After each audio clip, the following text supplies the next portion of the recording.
പരിശുദ്ധനും നിത്യനുമായ ദൈവമേ, സ്വർഗീയ പിതാവേ, തിരുനാമത്തെ വാഴ്ത്തുന്നു, സ്തുതിക്കുന്നു.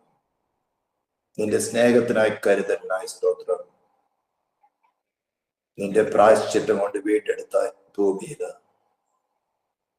നിന്റെ മക്കളാവുന്ന ഞങ്ങൾക്ക് നിന്നെ പാടി സ്തുതിപ്പാനും ആരാധിപ്പാനും നിന്റെ വചനങ്ങൾ ധ്യാനിപ്പാനും കൃപ നൽകിയിരിക്കുക. സ്തോത്രം. ഞങ്ങളുടെ ബലഹീനതകൾക്ക് മീതൊക്കെ നിന്റെ കൃപ കൊണ്ട് കവിഞ്ഞ് ഈ ഭൂമി കർത്താവ് നിന്നെ മഹത്വപ്പെടുത്തുവാനും നിന്റെ ഇതപ്രകാരം ജീവിപ്പാൻ ഞങ്ങൾ കരുതുന്ന കൃപയ്ക്കായി സ്തോത്രം. ഞങ്ങളുടെ കുറവുകൾ മേൽ, ഞങ്ങളുടെ പാപ സ്വഭാവങ്ങൾ മേൽ കർത്താവ് നിന്റെ രക്തത്താൽ ഒരു കഴുകി നടത്തി ഞങ്ങളെ വിശദീകരിച്ചാട്ട്. നീ ഞങ്ങൾക്ക് ദോഷമായിട്ട് ഒന്നും ചെയ്യുന്നവനല്ല, നന്മ മാത്രമേ നിനക്ക് ചെയ്യാൻ സാധിക്കുകയുള്ളൂ. അത് കണ്ടെത്തുക കൃപ നൽകിയാട്ടെ. ഇനിയും കൂടി വരവാണ് ജനത്തെ കൂട്ടി വരത്തിയാട്ടെ എന്ന് പ്രാർത്ഥിക്കുന്നു. വചനങ്ങൾ ധ്യാനിപ്പാൻ കർത്താവ് കൃപ നൽകിയാട്ടെ. നിന്റെ സ്നേഹത്തിനായി, കരുതലിനായി സ്തോത്രം. ഈ ശബ്ദം കടന്നു ചെല്ലുന്ന ഓരോ വ്യക്തികളെ, ദേശങ്ങളെ, അവരുപയോഗിക്കുന്ന ഇലക്ട്രോണിക്സ് ഉപകരണങ്ങളെ നിന്റെ പ്രായശ്ചിത്ത രക്തത്താൽ സാങ്ക്ടിഫൈ ചെയ്യുന്നു. മകത്വം ക്രൂശിനെ കരേറ്റുന്നു. യേശു ക്രിസ്തുവിന്റെ നാമത്തിൽ തന്നെ സ്തോത്രം. ദൈവനാമം മഹത്വം ഉണ്ടാവട്ടെ. സ്തോത്രം. വീണ്ടും വരുന്നവനായ നമ്മുടെ കർത്താവായ യേശു ക്രിസ്തുവിന്റെ അതിശ്രേഷ്ഠമായ നാമത്തിൽ വീണ്ടും ഒരിക്കൽ കൂടെ നമുക്കൊരു കൂട്ടായ്മ നൽകിയ ദൈവത്തെ നമുക്ക് സ്തുതിക്കാം, സ്നേഹവന്ദനങ്ങൾ അർപ്പിക്കുകയാണ്. ഇപ്പോൾ ഞാൻ ബാംഗ്ലൂരിന്റെ ഒരു പ്രദേശത്ത് നിന്നാണ് ഇത് റിലേ ചെയ്യുന്നത് ലൈവായിട്ട്. വളരെ ലിമിറ്റഡ് ആയിരിക്കുന്ന ഒരു സാഹചര്യമുള്ള ഇന്നാണ് ഞങ്ങൾ ഈ റൂം എടുത്തത്. റൂം എടുത്തിട്ട് കുറച്ച് ദിവസങ്ങളായി, പക്ഷെ ഇന്നാണ് ഇവിടെ രാവിലെയാണ് വന്നത്. ഉച്ചയായി വന്നപ്പോൾ സ്തോത്രം. അപ്പോൾ സജ്ജീകരണങ്ങളും കാര്യങ്ങളൊക്കെ വളരെ കുറവാണ്. ഇന്റർനെറ്റിൻ്റെതായിട്ടുള്ള പ്രോബ്ലംസ് ഉണ്ട്. എങ്കിലും കർത്താവ് വളരെ അനുഗ്രഹത്തോടെ ഇന്റർനെറ്റ് തന്നിരിക്കുന്നു. കർത്താവ് നമ്മളെ സഹായിക്കട്ടെ. ഞാൻ അധികം ഇൻട്രൊഡക്ഷൻസ് പറയുന്നില്ല, നമുക്ക് പെട്ടെന്ന് വചനത്തിലേക്ക് കടക്കാം. അതുകൊണ്ട് ഇന്ന് ലാപ്ടോപ്പ് മറ്റു കാര്യങ്ങൾ ഉപയോഗിക്കാൻ പറ്റാത്ത സാഹചര്യമായതുകൊണ്ട് പ്രസന്റേഷൻ ഉണ്ടായിരിക്കുകയില്ല. എന്നാൽ വീഡിയോ ചെയ്തുവിടുമ്പോൾ ഞാൻ പ്രസന്റേഷൻ ചെയ്യുവാൻ ശ്രമിക്കുന്നതായിരിക്കും. മാത്യു അത് റെക്കോർഡ് ചെയ്യുന്നുണ്ട്. സ്തോത്രം. കർത്താവ് നമ്മളെ സഹായിക്കട്ടെ. നമ്മൾ റോമാലേഖനത്തിൽ നിന്നായിരുന്നു നമ്മൾ ചിന്തിച്ചു കൊണ്ടിരുന്നത്. സ്തോത്രം. ദൈവസഭയുടെ അല്ലെങ്കിൽ ക്രിസ്ത്യൻ ഡോക്ട്രൈന്, ക്രിസ്തീയ സമൂഹത്തിന്റെ അല്ല, ക്രിസ്ത്യാനികളുടെ അല്ലെങ്കിൽ വിശ്വാസത്തിന്റെ അല്ലെങ്കിൽ ക്രിസ്തീയ വിശ്വാസം എന്ന് പറഞ്ഞാൽ നമ്മള് വളരെ തെറ്റിദ്ധാരണയോടാണ് ക്രിസ്തുവിന്റെ നാമം വിളിച്ചപേക്ഷിക്കുന്ന എല്ലാ മതങ്ങളും ക്രിസ്തീയ മാർഗമാണെന്നൊരു തെറ്റിദ്ധാരണ ഭൂലോകത്ത് എല്ലായിടത്തും ഉണ്ട്. That's absolutely wrong. Absolutely deception. ക്രിസ്തുവിനെ അനുഗമിക്കുന്ന ക്രിസ്ത്യാനി എന്ന് പറഞ്ഞാൽ ക്രിസ്തുവിനെ അനുഗമിക്കുന്ന അല്ലെങ്കിൽ disciple of Jesus Christ. Disciple എന്ന ഗ്രീക്ക് പദത്തിന് വ്യാകരണം അല്ലെങ്കിൽ തർജ്ജമ വരുന്നത് ഗുരു പഠിപ്പിച്ചതുപോലെ പഠിക്കുകയും ഗുരു കാണിച്ച മാതൃക അനുകരിക്കുകയും ചെയ്യുന്നവൻ. അതാണ് ഡിസൈപ്പിൾസ്. സ്തോത്രം. നിങ്ങൾക്ക് തന്നെ വിവേചിക്കാം. എന്നാൽ ക്രിസ്തുവിനെ കുറിച്ചുള്ള പല വ്യാജ ഉപദേശങ്ങളും വന്നിരിക്കുന്നത് കൊണ്ട് ഏതാണ് ശരിയെന്ന് കണ്ടെത്താൻ പറ്റാത്ത ഒരു സാഹചര്യത്തിലാണ്. ഈവൻ അപ്പോസ്തലന്മാരുടെ കാലഘട്ടത്തിൽ തന്നെ ഇത് വ്യാപരിച്ചിരുന്നു. അവരെല്ലാം വളരെ ശക്തമായി ദൈവവചനം എന്ന ആത്മാവിന്റെ ഇരുവായ്ത്തലകളും വാളെടുത്തുകൊണ്ട് ഇത്തരം വ്യാജ ഉപദേശക്കന്മാരൊക്കെ വെട്ടിയകറ്റുകയും രണ്ടാം തലമുറയായിരുന്ന തിമോത്തിയോസ്, ഫിലമോൻ എന്നിവർക്കൊക്കെ കത്തുകൾ എഴുതുമ്പോൾ കത്തുകൾ എഴുതാത്തവരുണ്ട്, പക്ഷെ കത്തുകൾ ലഭിച്ചിട്ടില്ലായിരിക്കാം. അത്തരം സെക്കൻഡ് ജനറേഷൻ ശിഷ്യന്മാർക്ക് വളരെ ശക്തമായിട്ടുള്ള വാണിങ്ങോടുകൂടെ ഉപദേശം കൊടുത്തിരുന്നു. നിങ്ങളെ വരമേൽപ്പിച്ചിരുന്ന സ്ഥലത്തുനിന്ന് വാങ്ങിപ്പോകാതെ അന്യത ഉപദേശിക്കരുതെന്ന് ചിലരോട് ആജ്ഞാപിക്കേണ്ടതിന്, റിക്വസ്റ്റ് ചെയ്യേണ്ടതിനല്ല. നിങ്ങൾ അവിടെ ഇരുന്നോ, നിങ്ങൾ അങ്ങനെ ഉപദേശിച്ചോ, ഞങ്ങൾ ഇങ്ങനെ ഉപദേശിച്ചോ, ഇതാണ് സത്യമെന്ന് ഞങ്ങൾ പറയും എന്നല്ല പറഞ്ഞത്. അന്യത ഉപദേശിക്കരുതെന്ന്. അതായത് അപ്പോസ്തലന്മാർ ഒരു ഫൗണ്ടേഷൻ ഇട്ടിട്ടുണ്ട്. ക്രിസ്തീയ വിശ്വാസത്തിന്, ക്രിസ്തീയ മതത്തിനല്ല, ക്രിസ്തീയ വിശ്വാസത്തിന് ഒരു ഫൗണ്ടേഷൻ ഇട്ടിട്ടുണ്ട്. ആ ഫൗണ്ടേഷൻ നിന്ന് അല്പം പോലും അന്യത ഉപദേശിക്കരുതെന്ന് ചിലരോട് ആജ്ഞാപിക്കേണ്ടതെന്ന്. അപ്പൊ ഇത്ര കടുപ്പിച്ചൊക്കെ പറയുമ്പോ ചിലത് പറഞ്ഞു, നിങ്ങൾക്ക് ആർക്ക് അതോറിറ്റി തന്നിരിക്കുന്നത്? നിങ്ങൾ മാത്രം സ്വർഗത്തിൽ പോവുകയുള്ളോ? നിങ്ങൾ മാത്രം വിശ്വാസികളുള്ളോ? മറ്റുള്ളവർക്ക് ദൈവം നരകത്തിൽ വിടോ? ദൈവ സ്നേഹം തന്നെയല്ലയോ എന്നൊക്കെ പറഞ്ഞ് പല ക്വസ്റ്റ്യൻസ് വരും. ദൈവത്തിന് സാധ്യമല്ല. ദൈവത്തിന്റെ നീതിയെ കണ്ടെത്തിക്കൊണ്ട് അതിനെ അനുഗമിക്കാതെ അതിനെ അക്സെപ്റ്റ് ചെയ്ത് ആ സൗജന്യ നീതീകരണത്തിലേക്ക് വരാത്ത ഒരുവരെ പോലും അംഗീകരിക്കാൻ ദൈവിക ഭരണകൂടത്തിന് സാധ്യമല്ല. ദൈവം ഒരു മോറൽ ഏജന്റ് ആണ്. ദൈവം തന്റെ സ്വാർത്ഥ അധികാരത്തിലല്ല കാര്യങ്ങൾ നടത്തുന്നത്. അവന്റെ നിയമത്തിന് അവൻ കീഴ്പ്പെട്ടിരിക്കുന്നവനാണ്. ആ നിയമത്തിന് ഭേദഗതി വരുത്തോ സാധ്യമല്ല. നിയമത്തിന് ഭേദഗതി വരുത്തിയ പിന്നെ അവൻ ദൈവമല്ല. ഞാൻ എന്റെ നിയമത്തിന് ഭേദഗതി വരുത്തില്ലെന്നാണ് അത് 89 സങ്കീർത്തനം 34 വാക്യമാണെന്ന് തോന്നുന്നു പറഞ്ഞിരിക്കുന്നത്. അപ്പോൾ ഇതെല്ലാം വളരെ പ്രിസൈസ് ആയിട്ട് നമ്മൾ പഠിക്കുകയും അവന്റെ കൃപയിൽ ആശ്രയിച്ചുകൊണ്ട് നമുക്ക് അവനെ അനുഗമിക്കാൻ ശ്രമിക്കണം. നമ്മൾ എങ്ങനെ ചിന്തിക്കേണ്ട വാക്യം നമ്മൾ കഴിഞ്ഞ ദിവസം റോമാലേഖനം 13-ാം അധ്യായത്തില് നമ്മൾ ഇതൊക്കെ ചിന്തിച്ചു വരുന്ന സമയത്ത് വിശ്വാസത്തല്ല, അതായത് ക്രിസ്തുവേശുവിലുള്ള വിശ്വാസത്താൽ ലഭിക്കുന്ന സൗജന്യ നീതീകരണം പ്രാപിച്ചവര്, സൗജന്യ നീതീകരണം ലഭിച്ചവര്, അതായത് നമ്മുടെ നീതി പ്രവർത്തികൾ കൊണ്ടല്ല, മെറിറ്റ് അല്ല, കാൽവരി ക്രൂശിൽ യേശു ക്രിസ്തു നമുക്ക് പകരമായിട്ട് പാപയാഗമായി തീർന്നു. നമ്മുടെ മേലുണ്ടായിരുന്ന ശിക്ഷകളെ സ്വമേധയിൽ തന്റെ ശരീരത്തിലും പ്രാണനും ആത്മാവിലും ഏറ്റെടുത്ത് ഡിവൈൻ ഗവൺമെന്റ്, ഡിവൈൻ ഭരണകൂടം മാനവജാതിയുടെ മേൽ വിധിച്ചിരുന്ന നിത്യമായ ശിക്ഷ എന്നത് തന്റെ ശരീരത്തിലും പ്രാണനും ആത്മാവിലും ഏറ്റെടുത്ത് തന്റെ ശരീരം ക്രൂശിൽ കിടക്കുമ്പോൾ തന്നെ പ്രാണനും ആത്മാവ് പാതാളത്തിൽ പോയി മരണം അനുഭവിച്ചു. ദൈവമേ നീ എന്നെ കൈവിട്ടതെന്ത് എന്ന് അത്യുച്ചത്തിൽ നിലവിളിക്കത്തക്കാണ്. ഈ മാനവജാതികൾ മുഴുവനും കോടി വർഷങ്ങൾ നിത്യ നരകമാകുന്ന രണ്ടാം നരകം അല്ലെങ്കിൽ രണ്ടാം മരണമാകുന്ന അവസ്ഥ, കൈവിട്ട പോയ അവസ്ഥയിലേക്ക് അതിന്ന് രക്ഷപ്രാപിക്കാൻ വേണ്ടി തന്റെ പുത്രന്റെ, തന്റെ ഏകജാതന്റെ ഓമന പുത്രൻ അല്പസമയത്തേക്ക് കൈവിട്ടു. ഈ സ്നേഹത്തിലാണ് നാം അവനെ ആശ്രയിക്കേണ്ടത്, മറ്റൊന്നിലുമല്ല. അങ്ങനെ ഒരു സ്നേഹം അങ്ങനെ പ്രദർശിപ്പിക്കാൻ സാധ്യമല്ല. ഇതിന്റെ ഡെപ്ത് മനസ്സിലാക്കണമെങ്കിൽ ഡിവൈൻ ഗവൺമെന്റിന്റെ ജസ്റ്റിസ് എന്താണ്, മനുഷ്യരെന്താണ് എന്ന് നമ്മൾ ചിന്തിക്കണം. അപ്പൊ അങ്ങനെയുള്ളവരുടെ, അതായത് സൗജന്യ നീതീകരണം പ്രാപിച്ചവരുടെ അവിടെ ഫലങ്ങള് അല്ലെങ്കിൽ അവിടെ ഔട്ട്കംസ് സാമൂഹിക തലത്തില് ചർച്ചിനകത്ത് എങ്ങനെയൊക്കെ ആയിരിക്കണം എന്നുള്ളതാണ് നമ്മൾ ചിന്തിച്ചുകൊണ്ടിരുന്നത്. അതിന് 13-ാം അധ്യായത്തിലേക്ക് നാം വരുമ്പോൾ ഭരണകൂടവുമായിട്ട്, സെക്യുലർ ഗവൺമെന്റുമായിട്ടുള്ള നമ്മുടെ ഇടപാടുകൾ എങ്ങനെയായിരിക്കണം, ഇത് നമ്മുടെ വിൽ പവർ കൊണ്ട്, നമ്മുടെ മോറൽ ക്യാരക്ടേഴ്സിനെ കുറച്ച് അഡ്ജസ്റ്റ് ചെയ്തുകൊണ്ടല്ല, ക്രിസ്തു നമ്മളിൽ വസിച്ച് നമ്മൾ കൂടെ പ്രവർത്തിക്കണം. ചില സമയത്ത് അതിരൂക്ഷമായിട്ട് പ്രവർത്തിക്കേണ്ടി വരും. കർത്താവ് അപ്പസ്തോലന്മാർ തന്നെ, കർത്താവ് മത്തായി സുവിശേഷം 23-ാം അധ്യായം വായിച്ചു നോക്കണം.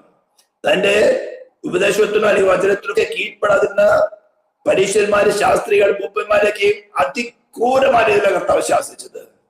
അപ്പസ്തോലനെ പൗലോസിനെ പോലും പിടിച്ചുകൊണ്ടവൻ മഹാപുരത്തിന് ഭൂമി നിർത്തുമ്പോൾ വെള്ളത്തച്ച ശവക്കലമേ, ദൈവം ന്യായപ്രമാണത്തിന് വിധിക്കാതിരിക്കെ നീ ന്യായപ്രമാണത്തിന് വിരോധമായി എന്നെ അടിക്കാൻ കൽപ്പിക്കുന്നുവോ എന്ന് പോയി ചോദിച്ചു. അപ്പൊ എല്ലാവരോടും ചങ്ങാത്തും കൂടി തോളിൽ കൈയിട്ടുകൊണ്ട് എന്ന് പറഞ്ഞ് സൈക്കോളജിക്കൽ പീസ് ഉണ്ടാക്കുന്നതല്ല നമ്മൾ കഴിഞ്ഞ ശിക്ഷാപ്രവൃത്തി ചിന്തിച്ചിരുന്നു. അത് നമ്മുടെ സമാധാനത്തിനുള്ള ശിക്ഷ അവന്റെ മേലായി. അങ്ങനെ നാം ചിന്തിച്ചു വരുമ്പോൾ 13-ാം അധ്യായത്തിന്റെ 9-10 വാക്യങ്ങളായിരുന്നു കഴിഞ്ഞ ദിവസം നാം ചിന്തിച്ചത്. 10-ാം വാക്യത്തിൽ പറഞ്ഞ പ്രകാരം സ്നേഹം കൂട്ടുകാരന് ദോഷം പ്രവർത്തിക്കുന്നില്ല, ആകിയ സ്നേഹം ന്യായപ്രമാണത്തിന് നിവൃത്തി തന്നെ. സ്നേഹം എന്ന് പറഞ്ഞ ഡിസ്ഇൻട്രസ്റ്റഡ് ലവ്, ഇതാണ് ഡിവൈൻ ഗവൺമെന്റിന്റെ ക്രീം, അല്ലെങ്കിൽ ഡിവൈൻ ലോയുടെ ക്രീം എന്ന് പറയുന്നത്. ഡിസ്ഇൻട്രസ്റ്റഡ് ലവ്, സ്വാർത്ഥതയില്ലാത്ത സ്നേഹം. ശത്രുവിനാൽ നാം ആരെ സ്നേഹിക്കുന്നോ അവന് ഏത് ഗുണമെന്ന് കണ്ട് അവന് ആ ഗുണമായ കാര്യം നാം ചെയ്തു കൊടുക്കുന്നതാണ് ഡിസ്ഇൻട്രസ്റ്റഡ് ലവ് അല്ലെങ്കിൽ അഗാപ്പെ ലവ് എന്ന് പറയുന്നത്. അങ്ങനെ വരുമ്പോൾ നമ്മെ തന്നെ സാക്രിഫൈസ് ചെയ്യണം. ഇതാണ് ക്രൂശിൽ പ്രദർശിപ്പിച്ചത്. മാനവജാതി മുഴുവനും നിത്യമായ നരകത്തിലേക്ക് പോകുന്ന ശിക്ഷ ഓൾറെഡി വിധിച്ചു. ആദാമെ ഞാൻ വീണ്ടും പറഞ്ഞ, ആദാം പാപം ചെയ്ത സമയത്ത് നാം എല്ലാവരും തന്നെ ആദാമിലുണ്ടായിരുന്നു. ആദാം എന്നൊരു മനുഷ്യൻ തന്നെയോ എല്ലാവരും ഈ ഭൂമിയിൽ യേശു ഒഴികെ എല്ലാ മനുഷ്യരും തന്നെ ആദാം എന്നൊരു മനുഷ്യനിൽ നിന്ന് ഉളവായതാണ്. അതിനിടയ്ക്ക് വേറെ ഫുൾ ബ്രേക്കപ്പ് ഇല്ല. നോഹയുടെ കാലത്ത് 3 പേര് പിന്നെ ഉണ്ടായിരുന്നു, 4 പേര്. ആദാം ശിക്ഷ ചെയ്ത സമയത്ത് ആ ശിക്ഷയുടെ കോൺസിക്വൻസസ്, പ്രഖ്യാതങ്ങള് എല്ലാ മനുഷ്യരിലും ഉണ്ട്. ദൈവത്തിന്റെ സമയത്ത് നമ്മൾ ഭൂമി വെളിപ്പെട്ട് വരുന്നുള്ളൂ. അപ്പൊ ഞാൻ ചെയ്ത തെറ്റല്ലല്ലോ, ഞാൻ ഇതിന് ശിക്ഷ വഹിക്കണം. നടന്നിരിക്ക് ഫ്രീ ആയിട്ട് സൗജന്യ നീതീകരണ ഓപ്ഷൻ തന്നിരിക്കുന്നു. സ്തോത്രം. ഇതൊന്നുകൂടെ മനസ്സിലാക്കാൻ ഇന്ന് നമ്മൾ കുറച്ചു പേരുണ്ടായിരുന്നുള്ളൂ. ഒരു വാക്യം, നമ്മളൊരു വാക്യം എല്ലാ ആഴ്ചകളിലും പറയുന്നത് പോലെ കാണപ്പെടാൻ കുറച്ച് പഠിച്ച ഒരു വാക്യമുണ്ട്. യെശയ്യാപ്രവചനം 53-ാം അധ്യായത്തിന്റെ 6-ാം വാക്യം. അവിടേക്ക് ഒന്ന് ചിന്ത ശ്രദ്ധിക്കാൻ ആഗ്രഹിക്കുകയാണ്. സ്തോത്രം. നാം എല്ലാവരും ആടുകളെ പോലെ തെറ്റിപ്പോയിരുന്നു, നാം ഓരോരുത്തരും താന്താന്റെ വഴിക്ക് തിരിഞ്ഞിരുന്നു. എന്നാൽ യഹോവ നമ്മുടെ എല്ലാവരുടെയും അകൃത്യം അവന്റെ മേൽ ചുമത്തി. ഈ വാക്യം ശരിക്കും നിങ്ങൾ മനസ്സിലാക്കിയാൽ ഈ പ്രസംഗം കേൾക്കുന്ന സമയത്ത് തന്നെ നിങ്ങളുടെ വീണ്ടും ചെല്ലുന്ന നിങ്ങളുടെ രക്ഷ നടക്കും. ആരും അറിയണ്ട, നിങ്ങളുടെ ഹൃദയത്തിൽ തീരുമാനമായിരിക്കാൻ നടക്കുന്നത്. നാം എല്ലാവരും എന്ന് പറയുമ്പോൾ ഈ യെശയ്യാപ്രവചനം വായിക്കുന്നവർ മാത്രമല്ല, മനുഷ്യനായിട്ട് ഈ ഭൂമി ചലിച്ച ക്രിസ്തു ഒഴികെ മനുഷ്യനായിട്ട് ഈ ഭൂമി ചലിച്ച എല്ലാ മനുഷ്യരും തന്നെ പറഞ്ഞിരിക്കുന്നത് നാം എല്ലാവരും എന്ന ആ വൺ ടോട്ടാലിറ്റിയിൽ ഒതുങ്ങി. എനിക്ക് പറയാണ്, ആടുകളെ പോലെ തെറ്റിപ്പോയത്. എന്തിനാ അവിടെ ആടുകളെ പോലെ എന്നൊരു പ്രയോഗം കൊണ്ടുവരാനുള്ള കാരണം? ഇത് ആടിനെ വളർത്തുന്നവർക്ക് നല്ലോണം അറിയാം. ആടിനെ വെറുതെ കൂട്ടിലെടുത്ത് തീറ്റ കൊടുക്കുന്ന പറ്റിയ കാര്യമില്ല.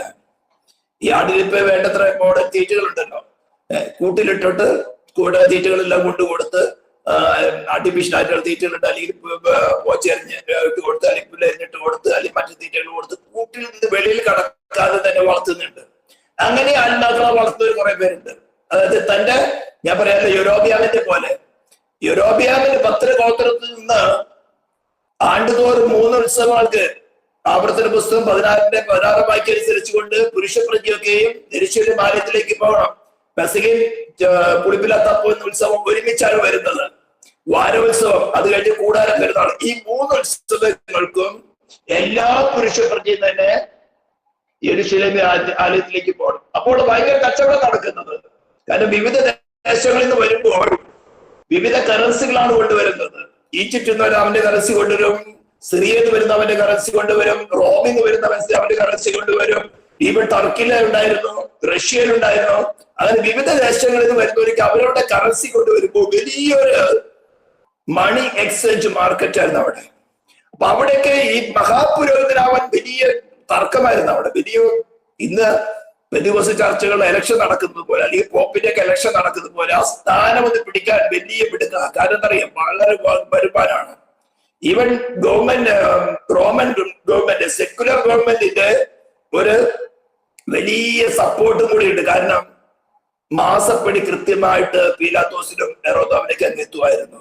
കാരണം വലിയ കൊള്ള ലാഭമുള്ള ഒരു പൊസിഷനാണ് ഈ മഹാപുരോഹിതനെന്ന ശുശ്രൂഷ പൊസിഷൻ. അപ്പൊ അമ്മായിപ്പിന് മരുമോനായിരുന്നല്ലോ, കയ്യപ്പാവും കന്നാസും ആയിരുന്നല്ലോ. ഇതൊക്കെ അറിഞ്ഞുകൊണ്ടാണ് കർത്താവ് ആലയത്തിലേക്ക് 2 പ്രാവശ്യം വന്നിട്ട് അടിച്ചെല്ലാത്തിനും പുറത്താക്കി കളഞ്ഞത്. അത് യെരോമിയാവിന്റെ കാര്യത്തിൽ എങ്ങനെയായിരുന്നു? ഈ ആലയത്തിലേക്ക് പോകുമ്പോൾ അഥവാ അവരുടെ ഹൃദയം, ഈ 10 ഗോത്രത്തിലെ ഇസ്രായേൽ മക്കളുടെ ഹൃദയം ശലോമോന്റെ മകനായിരിക്കുന്ന രെഹബിയാമിലേക്ക് മറഞ്ഞു പോകുമ്പോ സത്യാരാധന നടക്കുന്ന യെരൂശലേമിലേക്ക് പോയാൽ അവിടെ ഹൃദയം മറഞ്ഞു പോകുമോ എന്ന് കണ്ടുകൊണ്ട് 2 കാളക്കുട്ടി ഉണ്ടാക്കി, ഒന്നിനെ ബേഥേലും മറ്റൊരു ദാനിനും വെച്ച് പറഞ്ഞു, ഇതാ ഇസ്രായേലെ നിന്നെ ഇസ്രായേൽ ദേശത്ത് കൊണ്ടുവന്ന് ദൈവമായ യഹോവ. ഇത് തന്നെയാണ് ക്രിസ്തീയ മതങ്ങളിൽ നടക്കുന്നത്. എല്ലാവരും ബൈബിൾ ഉപയോഗിക്കുന്നു. ഇന്നാണെങ്കിൽ വളരെ മോഡേണായി പാട്ടുകള്, പ്രസംഗങ്ങള് എല്ലാം കോപ്പി അടിച്ച് പെന്തിക്കോസ്ത് പിന്മാറിപ്പോയിരുന്ന നായ്ക്കൾ, പന്നികളും കൺവെൻഷൻ സ്റ്റേജുകളിൽ പ്രസംഗിക്കുകയാണ്.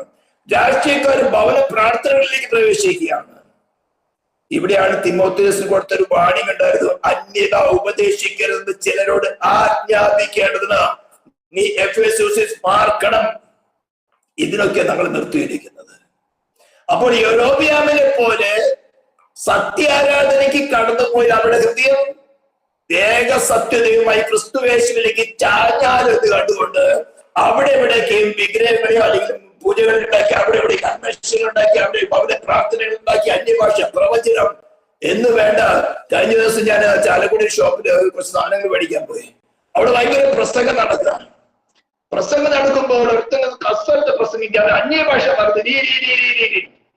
ഞങ്ങളുടെ നാട്ടിൽ തൃശ്ശൂരത്തെ പണ്ട് ഞാൻ കുഞ്ഞായിരുന്ന സമയത്ത് ഈ താറാവിന് വളർത്തുന്നവർ കണ്ടിട്ടുണ്ട്. താറാവിനെ അങ്ങനെ കൂട്ടമായിട്ട് വയലിലേക്ക് കൊണ്ടുവന്ന് മേയ്ക്കും. കൊയ്ത്തൊക്കെ കഴിഞ്ഞ ശേഷം ഇവയെ ഈ വണ്ടിയിലേക്ക് തിരിച്ചു കയറ്റുമ്പോൾ ഈ തെളിക്കുന്നവൻ അല്ലെങ്കിൽ ഈ തറവിന് കൊണ്ടുവന്ന വ്യക്തികള് ഈ ഒരു കമ്പ് കയ്യിൽ പിടിച്ച് ഒരു വടി കയ്യിൽ പിടിച്ചിരിക്കുന്ന കാണിക്കുമ്പോ ഇവ അഞ്ചെണ്ണം വെച്ച് റോ ആയിട്ട് വളരെ പങ്ക്ച്വല ഞാൻ പല പ്രാവശ്യം കണ്ടിട്ടുണ്ട്. ഈ രീതി ഇതുപോലെ കള്ളത്തരത്തിന്റെ ഭാഷ ഇട്ടിട്ട് ഒരു പ്രസംഗം നടക്കുക. ഞാൻ ചോദിച്ചത് അടുത്ത ഷോപ്പ് കീപ്പറോട് ചോദിച്ചത് ആരാ? അപ്പൊ പ്രസിദ്ധനായ ഒരു പേര്, ഞാൻ പേര് പറയുന്നില്ല, കേട്ടപ്പോ എനിക്ക് മനസ്സിലായി. ഞാൻ പറഞ്ഞു വരുന്നത്, നീ സത്യാരാധനയ്ക്കൊന്ന് പോകേണ്ടത്, നിനക്ക് എന്താ വേണ്ടേ? പ്രവചനം വേണം. ചുട്ട എന്താ കോഴിയെ പറപ്പിക്കുന്ന പ്രസംഗം, പ്രവചനം, വിസ വേണം, പ്രസവം വേണം, ജോലി വേണം, അമേരിക്കക്ക് പോണം, എല്ലാം റെഡി. പറയുന്നത് പോലെ നടക്കും, പറയുന്നത് പോലെ നടക്കും. പക്ഷെ പാപമോചനം മാത്രം കിട്ടും. ഇതല്ലയോ ഏലിയാവിന്റെ ദൈവം? ഏലിയാവിന് അപ്പോസിറ്റാണ് 850 പേരെ തന്നിരുന്നത് ഇതുപോലെ യൊരോബെയാമിന്റെ ആൾക്കാര്. ആഹാബിന് ദേശത്ത് അങ്ങനെ ഇസ്രായേലിൽ പെൺപിള്ളേരിലായിട്ടാണ് ഇവ അവിടെ പോയിട്ട് അന്യജാതിക്കാരത്തെ വിവാഹം കഴിച്ചു കൊണ്ടുവന്നത്. അവള് വന്നപ്പോ ഒരു സ്ത്രീധനം കൂടെ കൊണ്ടുവന്നു, ബാല്. പിന്നെ യഹോവയുടെ യാഗപീഠത്തൊക്കെ ഇടിച്ചു കളഞ്ഞു. പിന്നെ ബാലിന്റെ ശുശ്രൂഷകന്മാരെ. ഈ യൊരോബാമിന് സംഭവിച്ചതെന്നറിയാമോ? അവന്റെ കുടുംബ തലമുറകളെ ഭൂമിന്ന് ഛേദിച്ച് കളയത്തക്കവണ്ണം ദൈവത്തിന്റെ ന്യായവിധി ഉണ്ട്. ഈവന്മാർക്കൊക്കെ സംഭവിക്കുന്നത്.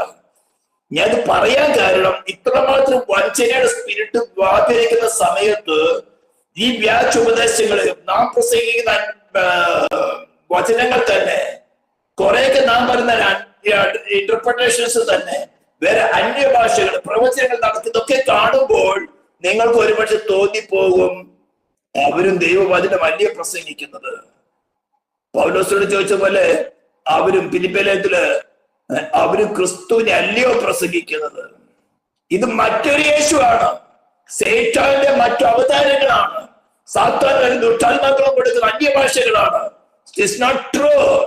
അവരുടെ ദൈവം തന്നെ, നിത്യരായ ദേവൻ തന്നെ, അവര് നിത്യമായി ന്യായവിധിച്ചത് പെടേണ്ടത് സത്യത്തെ സ്നേഹിച്ച് കൈക്കൊള്ളായ, സത്യം എന്ന് പറഞ്ഞാൽ പുത്രൻ തന്നെ സ്നേഹിച്ച് കൈക്കൊള്ളാകിയ ന്യായവിധി ചെന്നപ്പെടേണ്ടതിന് ബോഷ്ക്ക് വിശ്വസിക്കുമാർ വ്യാജത്തിന്റെ ഭാഷ, വ്യാജത്തിന്റെ പ്രസംഗം, വ്യാജത്തിന്റെ അന്യഭാഷ, വ്യാജത്തിന്റെ പ്രവചനം, വ്യാജത്തിന്റെ കൺവെൻഷൻ, കോടിക്കണക്കിന്, ആയിരക്കണക്കിന്, ലക്ഷക്കണക്കിന് ആൾക്കാർ വന്നു കൂടും. പെന്തിക്കോസുകാരൻ നീ ഒരിക്കലും ഒരുപക്ഷെ ഒറ്റയ്ക്കായിരിക്കും നിൽക്കുന്നത്, ആരും നിന്റെ കൂടെ ഉണ്ടാകില്ല. പക്ഷെ ഏലിയാവിനെ ഓർക്കണം.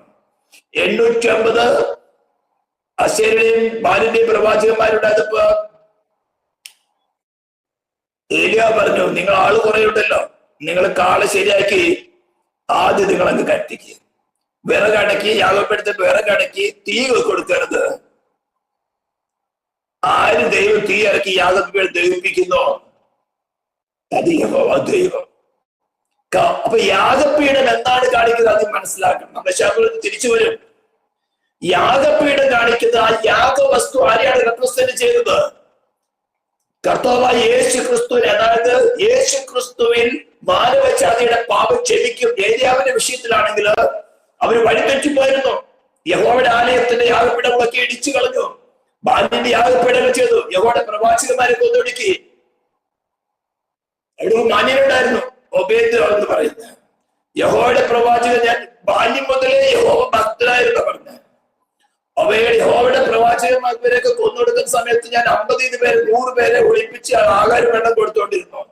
എന്നാൽ ഏലിയാവ് വന്ന് പറഞ്ഞു, നീ ചെന്ന് ആഹാബിനോട് പറയ് ഞാനിവിടെ ഉണ്ടെന്ന്. അപ്പോഴാണ് അവന്റെ തനി സ്വഭാവം വെളിപ്പെട്ടു വന്നത്. എന്താ?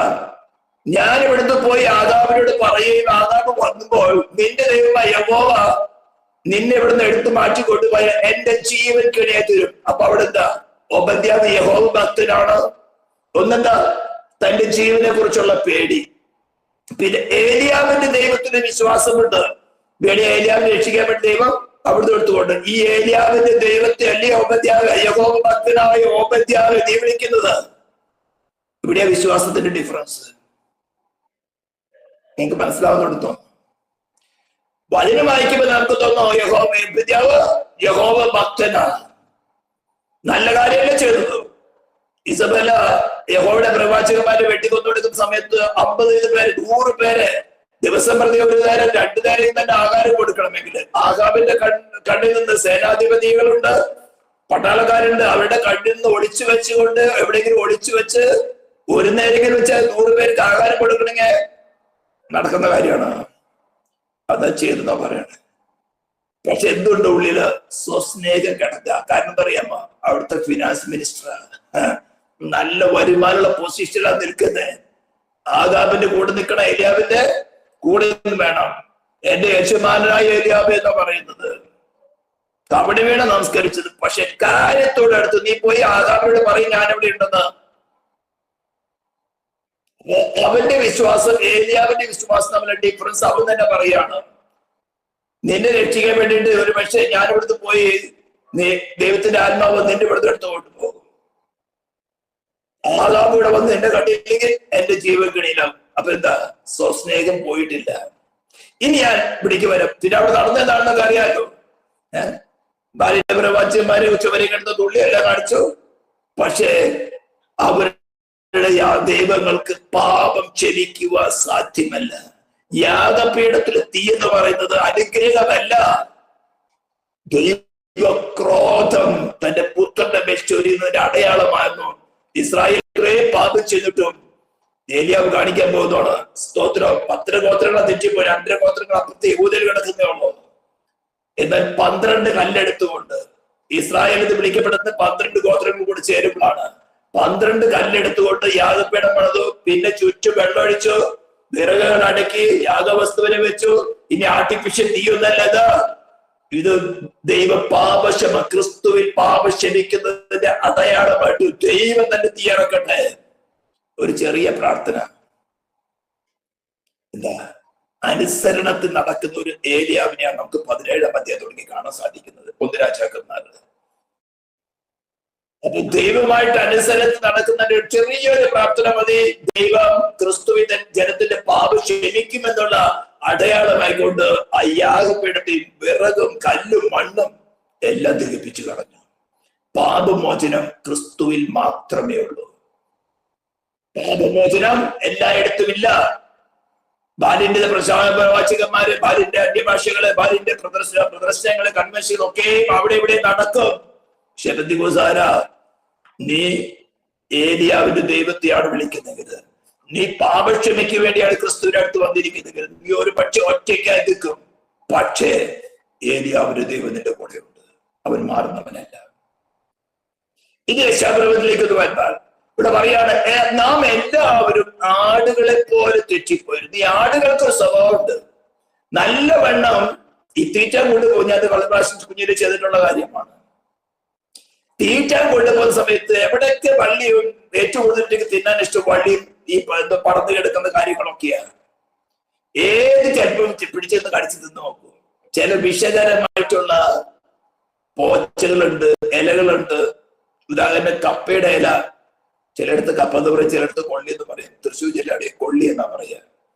നോർത്തിലേക്ക് പോയാൽ എങ്ങനെയാന്ന് എനിക്കറിയില്ല.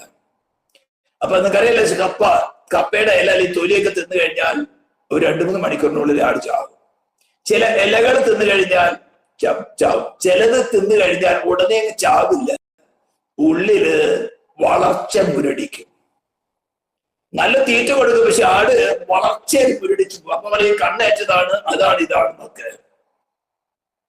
എന്തുകൊണ്ടെന്നറിയാം? നോക്കുന്നവന് ഉത്തരവാദിത്വം ഏൽപ്പിച്ചിട്ടുണ്ട്. അത് വായിക്കണമെങ്കിൽ അപ്പസ്തോല പ്രവൃത്തി 20-ാം അധ്യായത്തിൽ 28 തുടങ്ങി വായിക്കണം. താൻ സ്വന്തം രക്തത്താൽ സമ്പാദിച്ച സഭയെ മേയിപ്പാൻ. ഇവിടെയാണ് ആടുകളെ പോലെ എന്ന് പറയുന്നത്. മേയിപ്പാൻ പരിശുദ്ധാത്മാവ് വരവേൽപ്പിച്ചിരിക്കുന്ന സഭയെ ഇടയന്മാർക്കുള്ള ആലോചനയാണ്. ഇത് താനല്ല രക്ഷിച്ചത് ക്രിസ്തുവാണ്. ആരെ രക്ഷിക്കാൻ നമുക്ക് സാധ്യമല്ല, നമ്മൾ ഉപയോഗിക്കാം. പലരും പറയാണ്ട് ഞാൻ ഇത്ര ആത്മാക്കൾ നേടി. Absolute is a foolishness. You cannot save yourself.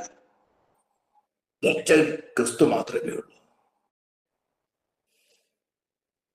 ആ ആടുകളെ മേയ്പാൻ പരിശുദ്ധാത്മാവാണ് വരമേൽപ്പിച്ചത്. അതിനെ സൂക്ഷിക്കാനാണ് പറഞ്ഞിരിക്കുന്നത്. ഈ ആടുകളെ മേയ്ക്കുന്ന സമയത്ത് സൂക്ഷിച്ചില്ലെങ്കിൽ ഇവ അവിടെ ഇവിടെ പോയിട്ട് ഇന്നിപ്പോ സോഷ്യൽ മീഡിയയിൽ വേണ്ടത്ര വ്യാജ ഉപദേശങ്ങളെ കിടക്കുന്നത്. അതുകൊണ്ടാണ് ദൈവസഭയുടെ അടിസ്ഥാന ഉപദേശം, ഫണ്ടമെന്റൽ ഡോക്ട്രിൻ എന്താണെന്ന് ഈ റോമാലേഖനത്തിൽ കൂടെ തെളിയിക്കുന്നത്. ഈ ആടുകളെ പോലെ നാം എല്ലാവരും തെറ്റിപ്പോയിരുന്നു. എന്താ തെറ്റിപ്പോവാന്ന് പറഞ്ഞ നമ്മൾ പറയും പ്രമാണത്തിൽ തെറ്റി. എല്ലാവരും പറയും ഞങ്ങൾ പ്രമാണം പിടിച്ചിരിക്കുന്നത്. അതിനാൽ ഈ റോമാലേഖനത്തിൽ കൂടെ പഠിക്കേണ്ടത്, എല്ലാവരും ആദാമിൽ പാപം അകത്ത് കടന്നപ്പോൾ നമ്മുടെ ഉള്ളിൽ പാപം മാനവജാതി മുഴുവനും കൺട്രോൾ ചെയ്ത് അവിടെ സോളിൽ നിയന്ത്രണം നടത്തി അവരുടെ ഭാഗിക അവയവങ്ങൾ ഉപയോഗിച്ചുകൊണ്ട് അമ്മ പാപം മാത്രം ചെയ്യാൻ കാരണം തനിക്ക് ഇഷ്ടപ്പെട്ട പാപം അതിന്റെ മോഹം നിവർത്തിക്കുന്നതാണ് ഇന്ന് മാനവ തലമുറ. അവർ തെറ്റിപ്പോകാനേ സാധിക്കുകയുള്ളൂ. നാം ഓരോരുത്തരും താൻ്റെ വഴിക്ക് തിരിഞ്ഞു. ഓരോരുത്തരും ഒരേ വഴിക്കല്ല പോയത്. ഇതിന്റെ സമയത്തും ആ നോഹയുടെ കാലഘട്ടത്തേക്ക് തിരിഞ്ഞു നോക്കണം. യഹോവയുടെ ദൃഷ്ടിയില് ഈ 8 പേര് പെട്ടകത്തിന് കൂടെ രക്ഷപ്രാപ്തി യോഗ്യരെന്ന് ദൈവം കണ്ടതാണ്. അതിൽ പിന്നെ പെട്ടകത്ത് പുറത്തു വന്ന് കഴിഞ്ഞപ്പോൾ നോഹപ്പച്ചൻ വീഞ്ഞിനോട് ശരി ഇഷ്ടം കൂടി. അതവർ മാറി നിൽക്കട്ടെ. 3 ആൺമക്കളില് യാഫെത്തും ഹാമും വഴിതെറ്റി മാനുഷികമായ ഒരു ഭരണകൂടം ഉണ്ടാക്കുന്നതൊക്കെ വേണം.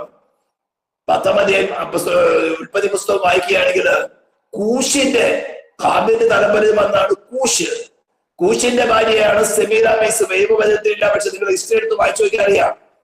അവളിൽ നിന്നാണ് ദൈവത്തിനെതിരായിക്കൊണ്ട ഒരു മതത്തിൽ കൂടെ മാനവജാതി മുഴുവനും ഭരിക്കുന്ന മിസ്റ്ററി എന്ന് പറഞ്ഞാൽ മറഞ്ഞിരുന്ന് പ്രവർത്തിക്കുന്ന, അതാണ് വെളിപ്പാട് പുസ്തകത്തെ ഒന്ന് വെളിപ്പെടുത്തിയിരിക്കുന്നത്. മിസ്റ്ററി ബാബിലോൺ, മർമ്മം മഹദിയ ബാബിലോൺ, വേശ്യകളുടെ മാതാവ് എന്ന് പറഞ്ഞ യഥാർത്ഥ സത്യോപദേശത്തൊന്ന് വ്യതിചലിപ്പിച്ചുകൊണ്ട് അന്യ ദൈവങ്ങളുമായിട്ട് പരസ്പരം ചെയ്യുന്ന കാര്യത്തെ പറഞ്ഞ് വേശ്യകളുടെ മാതാവ്. അവൾക്ക് ഒന്നിലധികം വേശ്യപുത്രിമാരുണ്ട്. ഇതാണ് ക്രിസ്തു മതങ്ങൾ അല്ലെങ്കിൽ മറ്റു മതങ്ങൾ. ഇതൊക്കെ ശരിക്കും മനസ്സിലാക്കാം.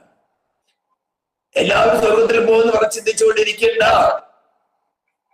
അടിസ്ഥാന ഉപദേശം മനസ്സിലാക്കി. അപ്പോൾ എല്ലാവരും ആടുകളെ പോലെ തെറ്റിപ്പോയിരുന്നു. നാം ഓരോരുത്തരും താൻ്റെ വഴിക്ക് തിരിഞ്ഞു. എന്തുകൊണ്ടാ?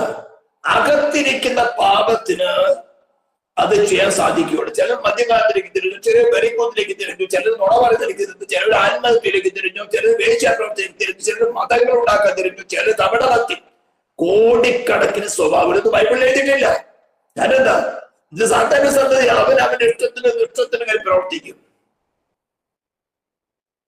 ഇവയൊക്കെ ആയിട്ട് ചെറിയ ആത്മീയ യുദ്ധങ്ങൾ ചെയ്ത് പ്രാക്ടിക്കൽ എക്സ്പീരിയൻസ് ഉള്ളത് കൊണ്ടാണ് ഞാൻ പറയുന്നത്. അനേകർക്ക് അതൊന്നും ഞങ്ങൾക്ക് ബാധിക്കുകയില്ല. സംഖ്യാപുസ്തകം 23-ാം അധ്യായം കൊണ്ടുവരും.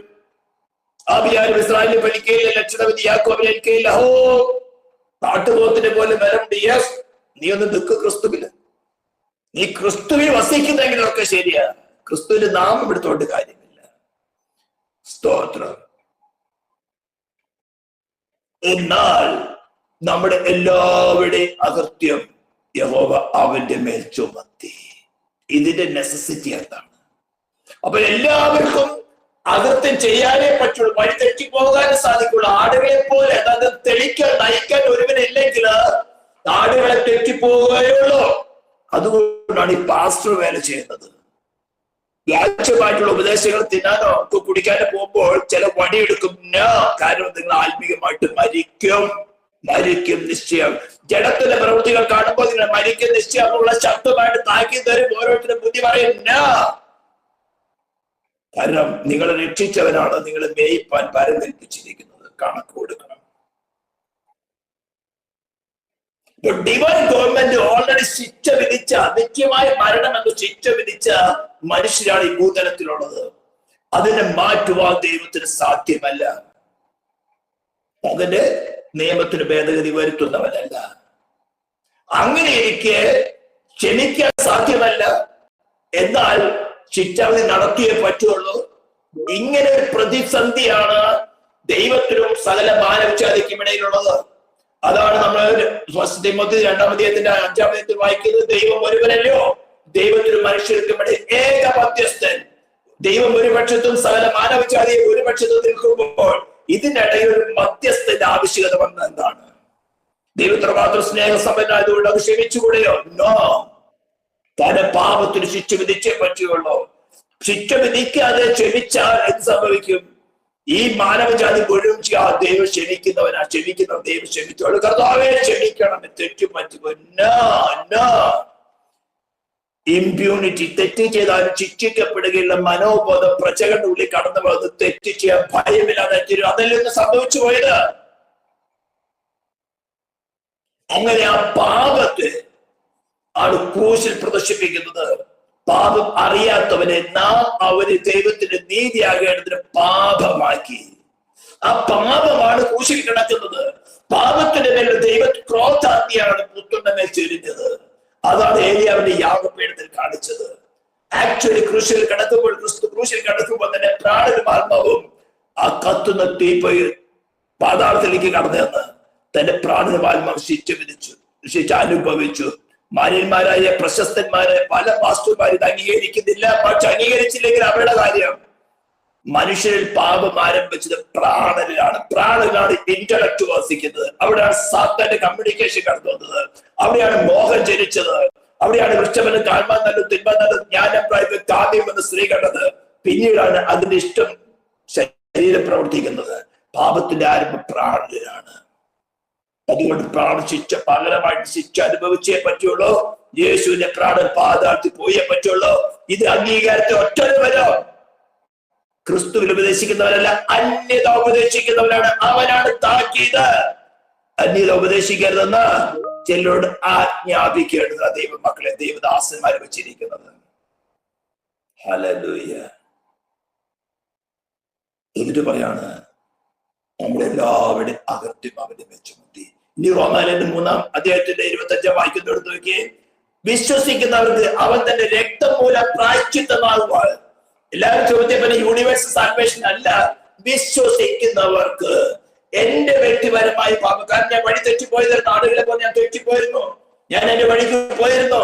ദൈവം എന്നെ ഭൂമിയിൽ കൊണ്ടുവന്നിട്ടോ എനിക്ക് ഇത്രയും ഫ്രീ ഓപ്ഷൻ ഞാൻ അറിഞ്ഞില്ല. എന്നിട്ട് പറയാണ് വിശ്വസിച്ചാൽ നിന്നെ സൗജന്യമായി നീതീകരിക്കുക. നീ കഴിഞ്ഞ കാലം ചെയ്ത സകല പാപങ്ങളും അറിയാം, അതിന് ക്രൂശിൽ ശിക്ഷ കൊടുത്തു കഴിഞ്ഞു. Just acknowledge, just acknowledge, receive him. ഇതിനെ റിസീവ് ചെയ്യുന്ന തുടർന്ന് നീതിയുടെ പാത നടക്കണം, അനുസരണത്തിൽ നടക്കണം, അല്ലെങ്കിൽ വീട് ഭരിക്കും.